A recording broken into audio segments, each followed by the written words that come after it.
ஒரு காய்ச்சல் வந்து நம்ம எல்லாம் கவலைப்படுவோமா ஒரு காலத்தில்? நாமெல்லாம் லீவ் லெட்டர் எழுதுறதுக்கு தான் as I am suffering from fever அப்படின்னு போட்டு வீட்டில் உட்காந்து கோழிக்காய் விளாண்டுட்டு இருப்பேன் நான்லாம், எனக்கு தெரிஞ்சு. ஆனால் இன்னைக்கு நிலைமை என்ன இருக்கு? ஃபீவர் அப்படின்னா வீட்டில் கிளி பிடிக்குது. ஒரு நாள் ஃபீவர்னா பேசாம இருப்போம், ரெண்டாவது நாள் காய்ச்சல் அடிக்குன்னா எதுக்கும் போய் ரத்தத்தை சோதிச்சிருவோம். இவனுக்கு பாட்டுக்கு டெங்கிங்கிறான், டைஃபாய்டுங்கிறான், திடீர்னு வந்து சிக்கன் குனியா திரும்ப வந்துருச்சுங்கிறாங்க.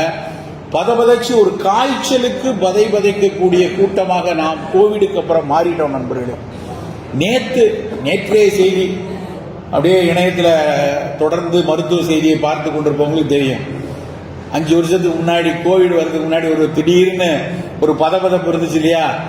சீனாவில் கொஞ்சம் பேர் மொத்தமாக ஆஸ்பத்திரிக்கு போறானா, வீடியோ எல்லாம் வருது, கதவெல்லாம் அடைச்சு உள்ள மூடுவான்னு. அதே மாதிரி நேற்று ஒரு செய்தி ஓடிட்டு இருக்கு. சீனாவில் இதே மாதிரி 3-4 வைரஸ் புதுசா வந்திருக்கு.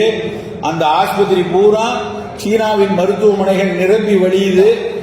எங்கடா நமக்கு பழையபடி வந்துருவானா, பழையபடி வசூல் ராஜா எம்பிபிஎஸ்ல சொன்ன மாதிரி திரும்ப போக முடிய மாட்டு, திரும்ப எல்லாத்தையும் அடைச்சு சொல்லிடுவோம்னு பயமா இருக்கு. அப்போ சில மருத்துவ அறிஞர்கள் சொல்லாங்க, இல்ல அதெல்லாம் ஒண்ணும் இல்லை, அங்க வந்து ஒரு 5-6 காய்ச்சல் ஒன்னா வந்திருக்கு, அதனால கூடியிருக்குன்னு சொல்லிட்டு இருக்காங்க. இது நேற்றைய செய்தி, நேற்றைய இணையத்தில் உலாவி கொண்டிருக்கிற செய்தி. பயந்து வாழக்கூடிய ஒரு சூழலுக்கு நம்ம வந்துட்டோம் நண்பர்களே. என்ன செய்யணும்? ஆமா சார், கேன்சர் கூடுது, சுகர் கண்ட்ரோல் இல்லை, பிபி கூடுது, சிறு வயதிலே நோய்கள் வருது, இதெல்லாம் எங்களுக்கும் தெரிஞ்ச கதை தான். என்ன பண்ணலாம் அதை பேசிட்டு போங்க அப்படின்னு உங்கள்கிட்ட பல பேருக்கு காதுக்குள்ள இருக்கும். அதைத்தான் ஒரு சில விஷயங்களை சொல்லிவிட்டு செல்லலாம்னு நினைக்கிறேன். நோய்கள் எது வந்தாலும் அதை மீண்டு எதிர்த்து நம் உடலை பாதுகாக்கக்கூடிய எதிர்ப்பு ஆற்றல் நம்ம உடம்புலேயே நிறைய இருக்கு. இனேட் இம்யூன் சிஸ்டம் அப்படிம்பாங்க ஒன்று, இன்னொன்று அடாப்டிவ் இம்யூன் சிஸ்டம் வாங்க. இனேட்னா நம்ம உடம்புல இருக்கக்கூடிய மண்ணீரல், நம்ம கல்லீரல், நம்மளுடைய எலும்பு மஞ்சை, இதெல்லாம் ரெடியா இருக்கும். உள்ள பாக்டீரியா வருதா, வைரஸ் வருதா, அலர்ஜிக்கு ஒரு விஷயத்தை சுவாசிக்கிறீங்களா, அதை எதிர்த்து போராடுறதுக்கு நம்ம கிட்ட இன்பில்ட் சாஃப்ட்வேர் இருக்கு. இன்பில்ட் ஆன்டி வைரல் அதை வைரஸ் எதுக்கிறதுக்கு நம்ம சிஸ்டம்ல போட்டே அனுப்புறான்ல. நம்ம வாங்குறது தனியா நீ அடாப்ட் பண்ணிக்க வேண்டாம், உன் கம்ப்யூட்டர்ல ஏற்கனவே நான் லோட் பண்ணிட்டேன்னு கம்ப்யூட்டர் வாங்குறவங்க சொல்லுவாங்க, போன் வாங்குறவங்க சொல்லுவாங்க. அது மாதிரி அந்த மால்வேர் ஏற்கனவே பறக்கும் போதே நம்ம கிட்ட இருக்கு. அது ஒண்ணு. இன்னொன்னு என்னன்னா, அதை விட அற்புதமான விஷயம் என்னன்னா, ஒரு நோய் வந்த உடனே இவன் பாக்டீரியாவா, இவன் எந்த வைரஸ், இவனுக்கு எத்தனை கால் இருக்கு, இவன் எப்படி வரப்போறான்னு தெரிஞ்சு அதை எதிர்க்கும் ஆற்றலும் நம்ம கிட்ட இருக்கு. அது அடாப்டிவ் இம்யூன் சிஸ்டம். அதை பத்திரமா பாதுகாத்து, அந்த இம்யூன் சிஸ்டத்தை பத்திரமா பாதுகாக்கிறதுக்கு தான் இங்க உட்கார்ந்து கடையா அக்னிசக்தி போட்டு வச்சிருக்கு. இந்த கடையா போட்டதை பார்க்கும்போது இருக்கிற அந்த பனங்கிழங்குல மாவு, அதுக்கப்புறம் ஒரு பழம்பாசியில பொடி, அதுக்கப்புறம் எதுக்கு திணை அரிசியில லட்டு, எதுக்கு இதெல்லாம் இருக்கு? போனா அப்படியே நெஸ்லே ஒன்று வச்சிருக்கான், ப்ராக்டர் அண்ட் கேம்பிள் வச்சிருக்கான், ஒரு லேஸ் சிப்ஸ் விற்கிறான், ஒரு கொக்கோ கோலா குடிக்கிறான், அவனெல்லாம் போய் போராடுறதுக்காக போறோம் அப்படின்னு நினைச்சா, இப்படியான இந்த முன்னெடுப்புகள் இருக்கு இல்லையா, இந்த சிறுதானியங்கள்லையும் பழம்பாசிகளையும் நம்ம ஊர்ல கிடைக்கக்கூடிய பொருட்களை வைத்து உணவு தயாரிக்கிறவன், இது ஒன்னொன்னும் நம்மளுடைய அடாப்டிவ் இம்யூன் சிஸ்டத்தை இம்ப்ரூவ் பண்ணும். நம்முடைய எதிர்ப்பாற்றலை உயர்த்துவதற்கான அத்தனை பணிகளையும் இந்த சிறுதானியங்களும் இந்த கீரைப்பொடியும் இங்க இருக்கக்கூடிய நம்ம ஊர்ல விளையக்கூடிய பாரம்பரிய அரிசிகளுக்கும் அந்த பயன் இருக்கு. அதுக்காக தான் நம்ம திரும்ப திரும்ப திரும்ப திரும்ப நம்மளுடைய அன்னாட உணவுகள்ல இந்த வெளிநாட்டு பன்னாட்டு உணவுகளை தவிர்த்து உள்ளூர் உணவுகளை எடுக்கணும். நம்ம வீட்டுல நம்மளுடைய பாரம்பரிய விஷயங்களை நம்ம வந்து எடுக்க எடுக்க எடுக்க ஏதாவது ஒரு வகையில நம் உடலுடைய எதிர்ப்பாற்றல் கூடிக்கொண்டே இருக்கும். சின்ன சின்ன மெனக்கெடல் தினசரி இருக்கட்டும், எவ்ரிடே நீங்க எடுக்கணும். முதல் விஷயம் எடுத்துப்போம். காலையில நான் ஒரு சின்ன பட்டியலை சொல்லிவிட்டு என் உரையை முடிக்கலாம்னு நினைக்கிறேன். முதல் விஷயம் என்னன்னா, காலையில நம்ம சாப்பிடக்கூடிய பானம். எல்லாருக்கும் வந்து காலையில இருந்துச்சா ஒரு காஃபியோ டீயோ குடிக்கணும், வேற எதுவுமே இல்லையா? இந்த காஃபி டீயை தவிர வேற நமக்கு எத்தனை வருஷமா தெரியும்? காஃபி டீ 200 வருஷமா தெரியும். 200 வருஷத்துக்கு முன்னாடி நம்ம தாத்தா, பெரிய தாத்தா, முப்பாட்டன் அவங்களாம் ஏதோ ஒன்று குடிச்சிருப்பாங்கல்ல. அவங்கெல்லாம் என்ன குடிச்சாங்க? சித்த மருத்துவத்தில் பார்த்தீங்கன்னா நிறைய பட்டியல் இருக்கு. ஒரு சின்ன ஒரு விஷயம், கரிசலாங்கண்ணி. கரிசலாங்கண்ணி இலைங்கிறது நம்ம இந்த நவீன வேளாண்மை என்ன சொல்லணும்னா, அதை வந்து களை அப்படிங்கும். அது வீடு, அதை வீடு சைடு போட்டு களை கொல்லி போட்டு ஒளிச்சிருன்னு சொல்லி கற்றுக் கொடுத்துட்டு இருக்கான் இப்போ. ஆனால் அது வீடு கிடையாது. கரிசாலைக்கு எங்க சித்த மருத்துவம் வச்ச பேர் என்ன தெரியுமா? தேகராஜன். உடலை வலுப்படுத்தி வைத்திருக்கக்கூடிய ஒரு பொருள் தான் தேகராஜன். தேகரா சச்சுரதம் தில்லிய நேர் நேர் கூட்டி பாகமுற காட்சி பருகுவார் காகமுனும் சளி தீரும் காணே அப்படின்னு ஒரு பாட்டு. தேரன் தைல வர்க்கம்னு நான் விக்ரம்லாம் அதெல்லாம் எழுதிதான் பாஸ் பண்ணி வந்தோம். அது என்ன தேகரா சச்சுரதம் தில்லிய நேர் நேர் கூட்டி.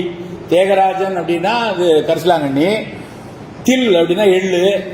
இந்த நல்லெண்ணையும் அந்த கரிசாலை சாரையும் சேர்த்து காய்ச்சி வீட்டில் வச்சுக்கோப்பா. அந்த தைலத்தை ஒரு ஸ்பூன் போல உன் வீட்டில் ஒரு புள்ள கொள்ளு கொள்ளு கொள்ளுன்னு இருமி சளியை துப்புனா பச்சையா வெளியே வந்து விழுது. சளி விழுந்துச்சுன்னா காக்கா அதை தூக்கிட்டு போயிடும். காகம் உணும் சளி அந்த காலத்தில் எழுதியிருக்கான். அவ்வளவு துண்டு சளியா வெளியே வந்ததுன்னா காக்கா தூக்கிட்டு போயிடும். அப்படி சளி பிடிச்சிருக்கிற குழந்தைக்கு அதை ஒரு ஸ்பூன் கொடுத்தேன்னா அந்த குழந்தையோட கபம் போகும், அந்த நெஞ்சில பிடிச்சிருக்கிற கபம் குறையும் அன்னைக்கு சொல்லி வச்சிருக்காங்க. இன்னைக்கு என்ன அறிவியல் என்ன சொல்ல தெரியுமா? கோவிடுக்கான மருந்துக்கு கரிசலாங்கண்ணியை தேடினாங்க. வைரல் நிமோனியாவை அது கட்டுப்படுத்துமா? அவ்வளவு ஆற்றல் கரிசலாங்கண்ணியில இருக்கு. நாம ஏன் வீட்டில் கொஞ்சம் ஒரு 100 கிராம் கரிசலாங்கண்ணி பொடியை வச்சுட்டு டீ போடும்போது ஒரு ஸ்பூனோ அரை ஸ்பூனோ போட்டு, இல்ல டிகிரி காபி போடுற டிகாஷன் டப்பா இருந்ததுன்னா அதில் போட்டு டிகாஷன் எடுத்து அந்த கஷாயத்தை நம்ம ஏன் குடிக்கக்கூடாது? டிவியில் ஒரு அம்மா வந்து அதிமதுரம் அடங்கியது அப்படின்னு சொன்ன உடனே டக்குன்னு போய் 10 ரூபாய்க்கு அந்த பாக்கெட் வாங்கிட்டு வா அப்படிங்கிறோம்ல, அது அந்த கம்பெனிக்கார அந்த பாக்கெட் போட்டு குடிக்கிட்டோம். நம்ம கரிசலாங்கண்ணியை குடிக்கலாம். ஒரு அம்மா இங்கே வந்து நெல்லிக்காயை வச்சு நிறைய போட்டு வச்சிருந்தாங்க, நெல்லியிலேயே நிறைய பொருளா. அந்த நெல்லிக்காயில ஒரு தேநீர் குடிச்சு பாருங்க தெரியும். நான் குடிக்கிறேன் நெல்லிக்காய் தேநீர். வெறும் நெல்லிக்காய் பொடி, ஒன்றும் பெரிய மகா வித்தை எல்லாம் கிடையாது. அதுக்கு வந்து ஒரு பெரிய டயட்ரி கோர்ஸ்லாம் போகணும் இல்லை. வெறும் நெல்லிக்காய் பொடியை ஒரு அரை ஸ்பூன் போட்டு டிகாஷன் இறக்கி அழகாக அதில் வந்து கொஞ்சம் போல சொட்டு தேன் விட்டு சூடாக குடிங்க. எவ்வளவு சிறப்பு தெரியுமா? நெல்லிக்காயினுடைய விட்டமின் சி வந்து ஹைலி தெர்மோஸ்டேபிள். தெர்மோஸ்டேபிள்னா என்னன்னா, சில பொருளை வந்து வெயிலில் வச்சு அதனோட சத்து இழந்துரும். நெல்லிக்காயினுடைய பொடி சத்தை இழக்காது. அந்த விட்டமின் சி இருக்கும் நெல்லிக்காயுடைய உலர்ந்த பொடியிலையும் அந்த சத்து இருக்கும். அப்ப ஏன் நெல்லிக்காய் பொடியில் ஒரு டீ குடிக்கக்கூடாது? ஒரு நாள் நெல்லிக்காய் டீ, ஒரு நாள் கரிசலாங்கண்ணி டீ, ஒரு நாள் ஆவாரம் பூ டீ, ஒரு நாள் இஞ்சி சுக்கு. ஒருத்தர் வச்சிருக்காரு சார், ஒரு கேரளாக்கார மாதிரி தெரிஞ்சாரு. இஞ்சி சுக்கு, இஞ்சி மஞ்சள் அப்படி நிறைய டீ வச்சிருக்காங்க. நம்ம ஏன் அதை குடிக்கக்கூடாது? நம்ம எதுக்கு எப்போ பார்த்தாலும் போய் அமேசானில் ஆர்டர் போட்டு 3 ரோசஸ் டீ அப்படி பிராண்ட் டீ இருக்கட்டும், வெளியே எங்கேயோ வாங்கிக்கிட்டோம். நம்ம நம்மளுடைய காலை பானம் ஃபங்க்ஷனல் பிவரேஜா இருக்கணும். What is called functional beverage or nutraceutical அப்படின்னா, ஏதாவது ஒரு வகையில நம் உடல் ஆரோக்கியத்துக்கு பயன் தரக்கூடிய ஒரு பொருளா இங்க இருக்கணும். கிருஷ்ணகிரியிலிருந்து ஒசூர் வரைக்கும் இந்த ஜனவரி மாசம் பிப்ரவரி மாசம் வீட்டில் எல்லா பிள்ளைகளும் தும்மிட்டு இருக்கும், இல்ல நெஞ்சில கபம் கட்டியிருக்கும். கேட்டா சார் உங்க மெட்ராஸ் 25 டிகிரி சார், எங்களுக்கு காலையில 18 டிகிரி தெரியுமா உங்களுக்கு அப்படின்னு எல்லாரும் என்ன சொல்லுவாங்க, ஒசூர் மக்கள்லாம் சொல்லுவாங்க. இங்க குளிர் அதிகம், கூடவே பெங்களூர்ல இருந்து இந்த பக்கத்துல கொஞ்சம் குப்பையும் அதிகம், நிறைய தூசியும் இருக்கும். தூசியும் குளிரும் சேரும் போதுதான் பிரச்சனை, கபம் அடையும் நிறைய. அப்போ இந்த நவம்பர் டிசம்பர் ஜனவரியில தேநீருக்கு பதிலா நல்ல இஞ்சி டீ, துளசி டீ, நெல்லிக்காய் டீ, கரிசலாங்கண்ணி டீ குடிக்கலாமே. யாராவது கோச்சிப்பாங்களா? அது கிடைக்காதா? எல்லா இடத்திலும் கிடைக்கக்கூடிய மிக சாதாரணமான ஒரு பொருள். அக்ரிசக்தி மாதிரி ஸ்டார்ட் அப்ஸ் வந்து இப்படி ஒரு டீஸ் கொண்டு வரணும், எல்லார் வீட்லயும் கம்பல்சரியா வாங்கணும். ஏன்னா பெரிய விலை உயர்ந்த விஷயமா? 100 கிராம் அதிகபட்சம் போனா 40-50 ரூபா வரும். அதுக்கு மேல விற்கிறதுக்கு அதுக்கு தேவையே இல்லை. அப்ப நம்ம அதை வாங்கி வச்சு காலையில அந்த தேநீர் குடிக்கும். சரி, தேநீர் குடிக்க கூடாதா? குடிக்கலாம், மிகச்சிறப்பு. தேயிலை வந்து அவ்வளவு உடலுக்கு நல்லது. ஆனா தேயிலையை டீயா போடுறதுக்கு யாருக்கும் நம்மளுக்கு தெரியாது. நம்மால் டீயா போட்டு குடிக்கிறாங்கன்னு நினைக்கிறீங்க? நம்ம குடிக்கிறதுக்கு பேர் தேநீர் கிடையாது, தேநீர் பால் பாயாசம். அப்படிதான் பண்றான். பால்ல தேயிலையை போட்டு சர்க்கரையை போட்டு கொதிக்க வச்சு அப்படி கள்ளி சொட்டா, அதுக்கு பேர் தேநீர் கிடையாது. உலகத்துல எவனும் அப்படி குடிக்க மாட்டான். நீங்க வெளிநாட்டில் போங்க சார், கொஞ்சம் மில்க் அப்படின்னு கேட்டாலே ஒரு பார்வை போமா, இந்தியா நம்ம டீ குடிச்சோம்னா டீ தண்ணி தான் அது. வெறும் டீ தேயிலையை போட்டு கொதிக்கிற வெண்டியில தேயிலையை போட்டு மூடி வச்சுட்டு ஒரு 3-4 நிமிஷம் கழிச்சு குடிச்சா அதுதான் தேநீர். வேணும்னா கொஞ்சம் தேன் விட்டுக்கோ, வேணும்னா ஒரு சின்ன கருப்பட்டி போடுங்க, சக்கரை வியாதி இல்லாதவங்க. மற்றவங்க வெறும் தேய், அது மிகச்சிறப்பு. அந்த மாதிரி குடிச்சா அது எதிர்பார்த்தலுக்கு நல்லது, வெசல்ஸ்க்கு நல்லது, ஹார்ட்டுக்கு நல்லது, புற்றுநோய் கூட தடுக்குங்கிறான். அப்போ ஒரு நாள் வெறும் பச்சை தேநீர், கட்டன் சாயா மாங்கல, அது மாதிரி கட்டன் சாயா, ஒரு நாள் சுக்குமல்லி காஃபி, ஒரு நாள் ஆவாரை கஷாயம், ஒரு நாள் நெல்லிக்காய் டீ நீர், இதுக்கெல்லாம் ஏதாவது ரொம்ப மெனக்கெடல் வேணுமா?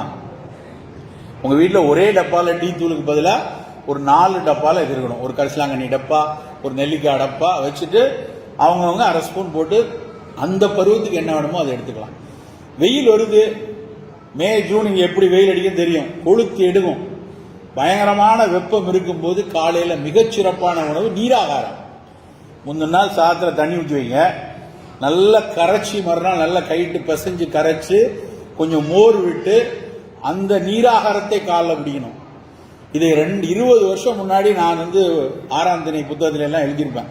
நீராகாரம் எவ்வளவு நல்லது, எவ்வளவு முக்கியமான அதில் ஒரு ப்ரோபயோட்டிக்கா இருக்கு, உடலுக்கு நல்லது செய்யக்கூடிய லாக்டோபாசிலஸ் எவ்வளவு இருக்குன்னு அதை அவ்வளவு எனக்கு ஒன்றும் பெருசா ஞானத்துல இல்லை எனக்கு யாராவது இந்த தமிழ் சினிமாவில் சொன்ன உடனே அப்படின்னு சொல்லி சரஸ்வதி கடாட்சம் பண்ணி அப்படிலாம் வரல. எனக்கு என் ஆசிரியர் சொல்லி கொடுத்தாரு, எனக்கு என் மூத்த சித்தர்கள் எழுதி வச்சிருந்ததை நான் படிச்சு எனக்கு சொன்னேன், அவ்வளவுதான். நான் சொன்னதை தவிர எனக்கு ஒன்றும் அதில் அறிவு கிடையாது. ஆனால் இன்றைக்கு அதில் நடக்கக்கூடிய ஆய்வுகள் மலைக்க வைக்குது. நீராகாரத்தை ஸ்டான்லி மருத்துவ கல்லூரி தொடர்ந்து ஆராய்ச்சி பண்ணிட்டு இருக்கான். இப்போ அதை பத்தி இவ்வளவு பெரிய புக்கு போட்டாங்க. எவ்வளவு தூரம் குடலுக்கு நல்லது, இரிட்டபிள் பவல் சிண்ட்ரத்துக்கு நல்லது, இன்ஃபிளமேட்டரி பவல் டிசீஸ்க்கு நல்லது, அல்சரேட்டிவ் கோலைட்டிஸ்க்கு நல்லது, குடல்ல இருக்கக்கூடிய புண்களை ஆக்குவதற்கு நல்லது. இது மட்டும் இல்லைங்க, நம்முடைய எதிர்பார்த்தல் நல்லா இருக்கணும்னா ப்ரோபயோட்டிக் வேணும்னு சொல்லிட்டான். அது மட்டும் இல்ல, நம்ம மென்டல் ஹெல்த், நம்ம மனம் எப்பவும் மகிழ்ச்சியா இருக்கணும், எதுக்கும் நம்ம அசரக்கூடாது, பிரசன்ஸ் ஆஃப் மைண்ட் பிரமாதமா இருக்கணும்னா உன் குடல்ல இருக்க பாக்டீரியா நல்லா இருக்கணும்னு சொல்லிட்டான். அவ்வளவு நல்லது நீராகாரம், அவ்வளவு நல்லது மோர். அவன் அட்வர்டைஸ் பண்ண சொல்றான், இந்த உள்ளம் கேட்கட்டுமே மோர், MORE போடுறான் பெப்சிக்கு. நான் சொல்றேன், இந்த உள்ளம் கேட்கட்டும் மோர், பட்டர் மில்க். நமக்கான மோரை நம்ம கேட்போம். தினம் மார்ச் மாசம் வந்துருச்சா, அடுத்த செப்டம்பர் வரைக்கும் தினம் மோர் குடிங்க. சளியெல்லாம் ஒன்றும் பிடிக்காது. நீராகாரம் குடிங்க, காலையில நீராகாரம். ஸோ நம்ம சாப்பிடக்கூடிய ஒரு பானமும் ப்ரோபயோட்டிக்கா இருக்கணும். அப்ப அது பல நோய்கள் வராமல், நான் சொன்ன முதல்ல பேசும்போது அடாப்டிவ் இம்யூன் சிஸ்டம், அந்த அடாப்டிவ் இம்யூன் சிஸ்டம் நல்லா இருக்கணும்னா நம்ம குடல்ல இருக்கக்கூடிய பாக்டீரியாஸ் நல்லா இருக்கணும், குடல்ல இருக்கக்கூடிய நமக்கு பேர் தெரியாத வைரஸ்கள் நல்லா இருக்கணும். நம்ம இந்த பாக்டீரியா வைரஸ் அப்படின்னாலே நம்பியார் மாதிரி வில்லன் மாதிரியே நினைச்சிட்டு இருக்கோம். கிடையாது. ஏதோ 1-2 பேர் வச்சு கோவிட் எல்லாம் நம்மளை கெடுக்குதுன்னு நினைக்கிறோம். நம்ம தான் அதை கெடுக்கிறோம், அது வேற விஷயம், அதை தனியா மேடை போட்டு பேசலாம். ஆனா பெரும்பாலான வைரஸும் பாக்டீரியாவும் நமக்கு உதவி செய்து கொண்டிருக்கு. ஒரு விஷயத்தை நல்லா புரிந்து கொள்ளணும், நம்ம உடல் நலமாக இருக்க வேண்டும் என்றால் நம் குடலுக்குள் இருக்கக்கூடிய நுண்ணுயிரிகளை பாதுகாப்பாக வைக்க வேண்டும். நம் நிலம் நலமாக இருக்க வேண்டும் என்றால் நம் மண்ணுக்கு கீழே இருக்கக்கூடிய பாக்டீரியா வைரஸ் நலமா வச்சுக்கணும். இந்த 2 பாக்டீரியா வைரஸ் நல்லா இருந்தாதான் அங்க மண் நல்லா இருந்தா காய்கறி நல்லா இருக்கும், கீரை நல்லா இருக்கும், விவசாயம் நல்லா இருக்கும், வளம் நலமா இருக்கும். குடலுக்குள்ள இருக்கிற பாக்டீரியா வைரஸ் நல்லா இருந்தா தான் உன்னுடைய மென்டல் ஹெல்த், உன்னுடைய அடாப்டிவ் இம்யூன் சிஸ்டம், உன்னுடைய அத்தனை உடல் நலத்துக்கும் அது ரொம்ப அவசியமா இருக்கும். அப்ப காலை சாப்பிடுறது இப்படி ஒரு ஃபங்க்ஷனல் பியூரேஜா வச்சுக்கோங்க.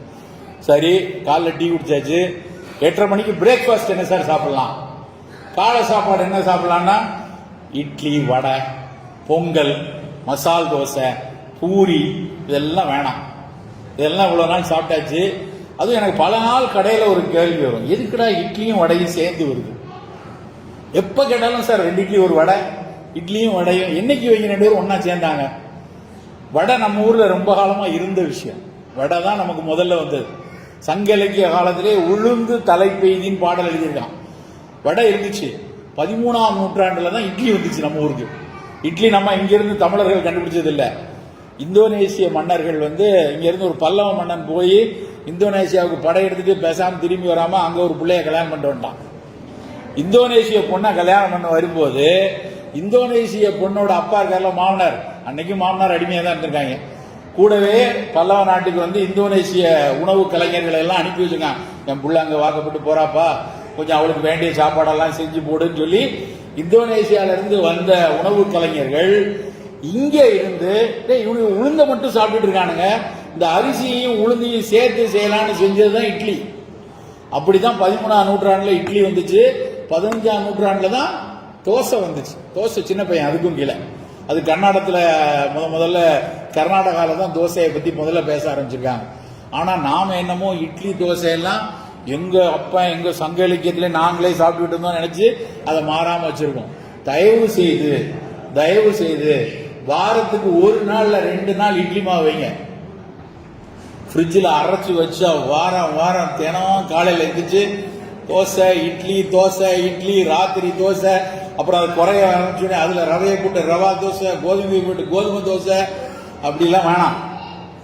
தோசை இட்லி வாரத்துக்கு 2 நாள் போதும். காலை சாப்பாடுங்கிறது நல்ல ஒரு கப்பு நிறைய சுண்டல், நிறைய காய்கறி போட்டு ஒரு சூப்பு, ஒரு கொய்யாப்பழ துண்டு, ஒரு ஆப்பிள், ஒரு வாழைப்பழம், கொஞ்சம் பாதாம் பருப்பு, கொஞ்சம் நிலக்கடலை, நல்ல முட்டை, 2 முட்டையில ஆம்லெட், இதுதான் காலை சாப்பாடு.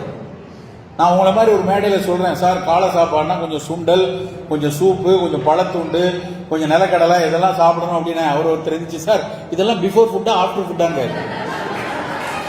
ஏன்னா அவங்களுக்குலாம் ஃபுட்டு அப்படின்னாலே தோசை இட்லி இருக்கணும், முன்னாடி சூப்பு குடிக்கலாம், பின்னாடி சுண்டல் சாப்பிடலாம் நினைச்சிட்டு இருக்காங்க.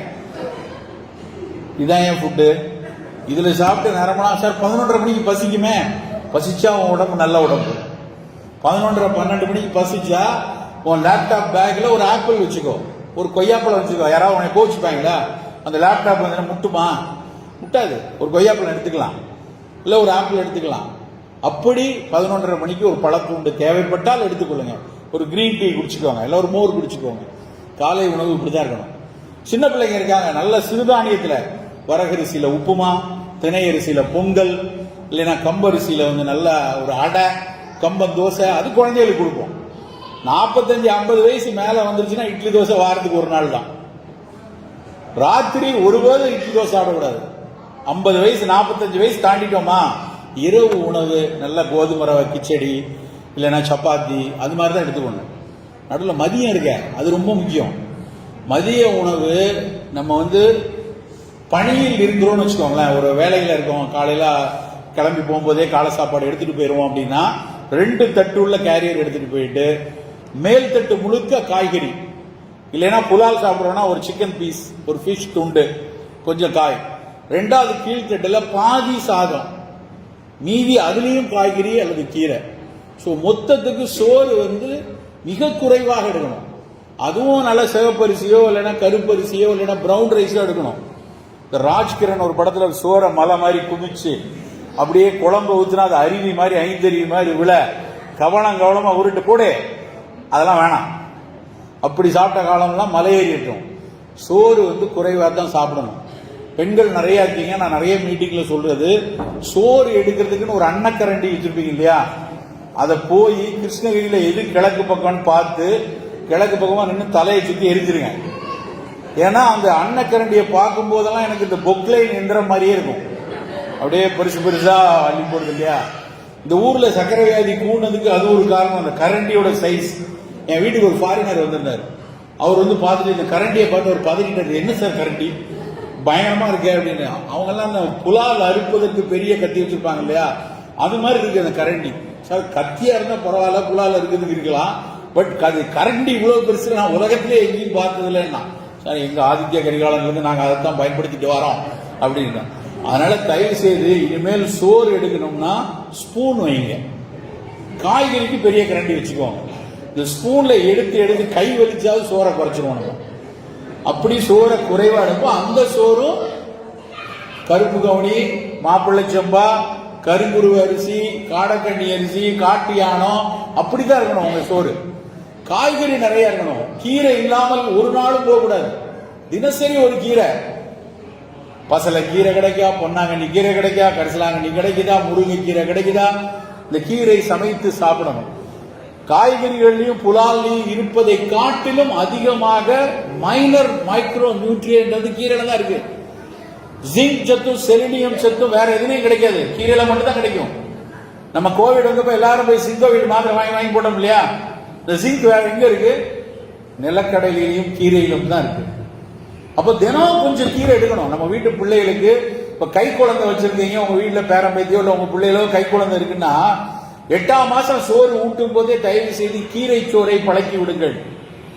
அந்த பச்சையம் கலந்த அந்த சுவை அந்த குழந்தைக்கு தாய் வழியாக தாயினுடைய சிறுகை அளாவிய கூழ் அப்படிமா திருக்குறள்ல. அந்த தாய் குழைச்சு தாய் கொடுத்து பழக்கிட்டான்னு வச்சுக்கோங்க கீரை சோறை, காலத்துக்கும் அந்த குழந்தை காய்கறி ஒழுங்கா சாப்பிடும். சோ கீரை சிறு வயதிலே பழக்கப்பட வேண்டிய ஒரு மிக மிக முக்கியமான உணவு. சோ கீரை, புலால் எடுத்தா புலால்ல முக்கியமா மீன், முதல் சாய்ஸ் மீன் வச்சுக்கலாம். கோழிக்கறி, காடை மிகச்சிறப்பு, காடை கறி எடுத்துக்கலாம். கோழியை விட, பிராய்லர் கோழியை விட காடை கோழி நல்லது. அப்புறம் கருப்பு கோழின்னு சொல்லுவாங்க, இந்த பக்கம் காங்கேயம் பக்கத்துல எல்லாம் அதனோட காலே ஷூ போட மாதிரி இருக்கும், அதனோட சதை கரிஞ்சு உப்பா இருக்கும். அந்த கருப்பு கோழி மிகச்சிறப்பு என்று சித்த மருத்துவம் சொல்லுது. நாங்க கொக்குடாதி சூரணம்லாம் செஞ்சு தொடை எலும்பு வீக்கா இருக்கிறவங்களுக்கு அதை கொடுப்போம். அந்த கருப்பு கோழி பயன்படுத்தி கொள்ளலாம். ஒரு இதய நோய் இருக்கு, ரத்தத்தில் கொழுப்பு அதிகமா இருக்குன்னா புலாலை தவிர்க்கலாம். மட்டன் வேண்டாம், மீன் மட்டும் எடுத்துக்கொள்றது, அதை எடுத்துக்கொள்ளணும். சோ மதிய உணவை பொறுத்த வரைக்கும் சோறு குறைவாகவும் இந்த காய்கறி பழங்கள், நம்மூர் காய்கறி போதும் சார். நான் ஒன்லி புரோக்கோலி தான் சார் சாப்பிடுவேன். புரோக்கோலி அவன் சாப்பிடட்டா. நம்ம ஊர்ல இருக்க காய்கறியில கத்திரிக்காயில இருக்கக்கூடிய ஒரு பயன் ஒன்றும் பெருசா மத்தியில கிடையாது. அவரைக்காய், பீன்ஸ், கத்திரிக்காய், வெண்டைக்காய் நம்ம வீட்டு காய்கறிகள் சாப்பிடுவோம். கிருஷ்ணகிரி, தருமபுரி மாவட்டங்கள் தமிழ்நாட்டுக்கே காய்கறி கொடுக்கக்கூடிய மாவட்டம். ஒட்டுமொத்தமா இங்க இருந்தா காய் எல்லா ஊருக்கும் வருது. இப்ப நம்ம எவ்வளவு காய்கறி சாப்பிடணும்? காய்கறிகளை நிறைய எடுத்துக்கொள்ளக்கூடிய பழக்கத்தை நம்ம சிறு வயதுல இருந்தே நம்ம குழந்தை பருவத்திலே வச்சுக்கணும். அதுக்கப்புறம் ரொம்ப முக்கியமானது மசாலா பொருட்கள். இந்த இஞ்சி, பூண்டு, சீரகம், மிளகு, காயம், பெருங்காயம், கருஞ்சீரகம், ஒரு எதெல்லாம் மனம் கொடுக்கிறதோ அத்தனை மனமூட்டிகளும் உடலுக்கு நல்லது. பரத் அகர்வால் ஒருத்தர், ஒரு பெரிய ஆத்தர், ஹீலிங் ஸ்பைசஸ் அப்படின்னு ஒரு ஆங்கில நூல் எழுதியிருக்காரு. அதில் உள்ள பல கட்டுரைகளை நான் படித்து நம்ம ஊர் இதுல மசாலா பொருட்களை வச்சு நறுமண மூட்டிகள் என்று நானும் என்னுடைய கட்டுரை புத்தகங்கள்ல அதை பத்தி எழுதியிருக்கேன். நிறைய இடங்கள்ல நம்ம விக்ரம் நிறைய எழுதியிருக்காரு, அதை பத்தி அவருடைய புத்தகங்கள்ல நிறைய எழுதியிருக்காரு. அந்த மசாலா பொருட்கள் வெறும் மனத்துக்காக இல்ல, பிரியாணினா அதனோட ஸ்மெல்லுக்காக இல்ல, ஸ்மெல்ல தாண்டி அதுல சேர்க்கக்கூடிய மசாலா பொருள் ஒன்னொன்னு உடலுக்கு நல்லது. அதுல சேர்க்கிற சீரகம் குடல்ல இருக்கக்கூடிய, அதுக்கு சீரகம், சீரகம்னா அகம்னா வயிறு, வயிறை சீர்படுத்துவதனால பேரே சீரகம். கருஞ்சீரகத்தை பத்தி உலகமே உற்று பார்த்து கொண்டிருக்கிறது. இஸ்லாத்துல கருஞ்சீரகத்தை என்ன சொல்லுவாங்கன்னா, மரணத்தை தவிர மற்ற அனைத்தையும் குணப்படுத்தக்கூடியதுன்னு எழுதியிருக்காங்க இஸ்லாத்துல.